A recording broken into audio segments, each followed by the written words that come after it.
Hey, what's happening, y'all? You're back with TheReal PG for another Prizepicks NBA video for today, November the 14th. Please smash that like button. We're trying to shoot for upwards of 100 likes on this video today, guys. If you have not yet subscribed to the channel, please make sure to subscribe and hit that bell button for the most up-to-date information on lines and players. In the description, you're going to see two links. One is to the free Discord, the other is to the VIP paid Patreon. You can find out a little more about both by digging in on your own time. In the Discord, there is a Prizepicks main chat section where there's over 500 people in here talking plays 24/7.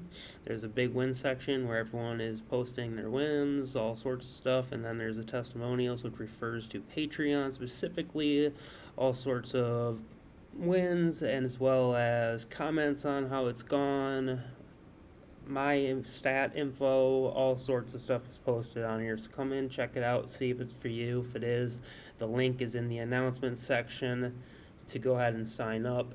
If it's something that's for you, definitely available. Let's get into the plays. With that being said, guys, today's slate is quite ugly in NFL as well as NBA, but I'm going to give out a couple plays that I do have some faith in here. So let's start out with the Atlanta-Milwaukee game and Trae Young, and we're going to look at his points at 26.5. So Trae has hit this only in 2 of the last 5. He has come basically push on one of them as well. So there's really 3 of 5 he's hit. And if we look at this matchup, really it's the shooting guard has the number 3 matchup against Milwaukee when it comes to points. But Trae will work himself in as a point guard /2, hybrid kind of role where he is also a facilitator as well as a scorer when he needs to be. If we look into the Vegas line here at Trae Young, we'll see his points line at 26.5 comes at minus 146 to the over, plus 111 to the under. So that combined with the top 3 stat along with the past 5, I think 26.5 is a pretty solid look on Trae Young. Next, let's take a look at Draymond. He did it again last night. His assists have been kind of insane lately, and I don't really know what the reasoning for it is. Maybe it's just Draymond getting into season shape and kind of finding himself again, or if something is changing with Draymond's, or maybe it's the rotations. I'm not really too sure. He's hit this or pushed in 3 of the last 5. The last 2 games, look, his assist number is 7. He's hit 13 and 11 the last 2 games, and they've not been real great matchups either. The Spurs are equally as good of a matchup as Cleveland or Sacramento has been.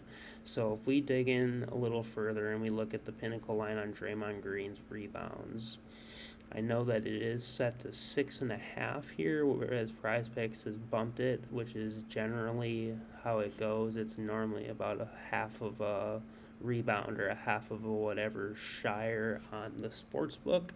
They've actually bumped Draymond to 7.5, and now it's coming in at plus 107. It was about a minus 150 at 6.5.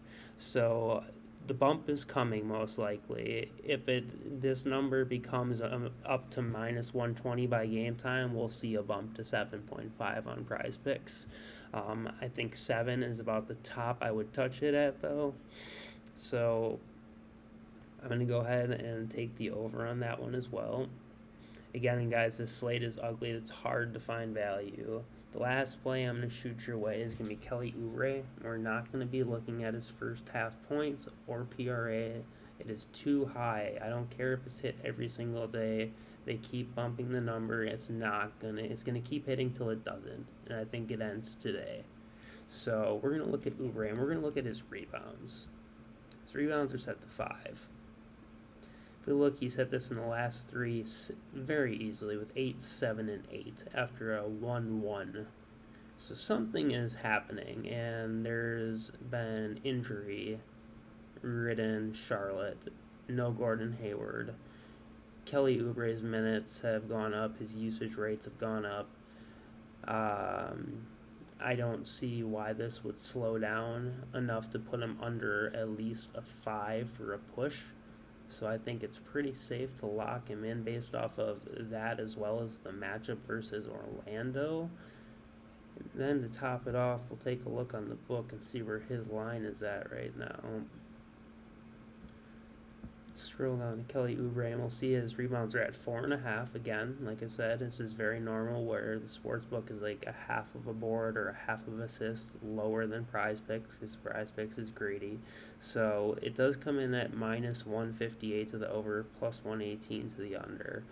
So this line is very, very convincing for Oubre. I feel good about this. So of all three plays, this is definitely the one I'm most convinced of. Next would be Trey. Last would be Draymond, in that order. If you need to know, I would advise sticking to smaller 2 and 3 mans until the NBA gets going and they get into season shape, because there's been way too many losses by a hook or by a bucket lately where it's been almost impossible to hit four-leggers if you're not flexing them. It's just really, really tough to do because half the good plays are losing by a hook every other day. So I know we're all running into this, and it's been a struggle. Push through it, follow the process. Variance will change and swing back our way. Wins will come just like the cold game. If you're tailing, wish you the best of luck. Until the next one, guys. Peace.